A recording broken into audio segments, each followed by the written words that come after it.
It's now time for Your Money. We're joined by David Nelson, CEO of NelsonCorp Wealth Management. Welcome back, David. Thank you, Brandy. So back in July, you talked about the market's winning streak, and recently stocks have hit a new milestone. Could you share your thoughts on that?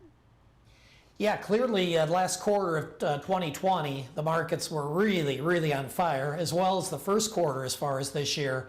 Almost weekly, we were seeing all-time highs. Now, a chart that I brought along today, I think will give people a nice visual of this milestone.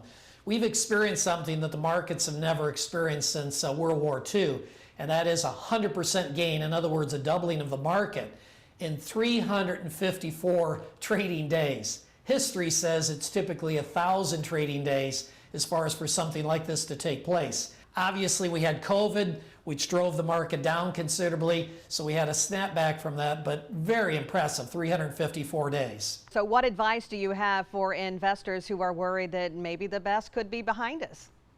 Yeah, it's a common belief that when you have a run like this that it can't continue.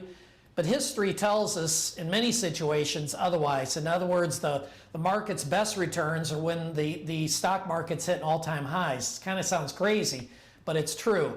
Now, there's plenty of things that can get in the way as far as of this advance. And first and foremost would be the Federal Reserve, who are having meetings as far as to try to figure out as far as what we want to do with interest rates. So that's a big item.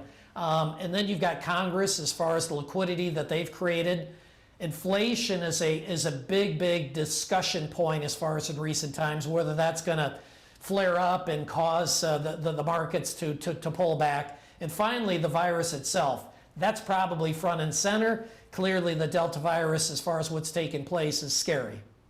All right, some great advice, David. Thanks for joining us.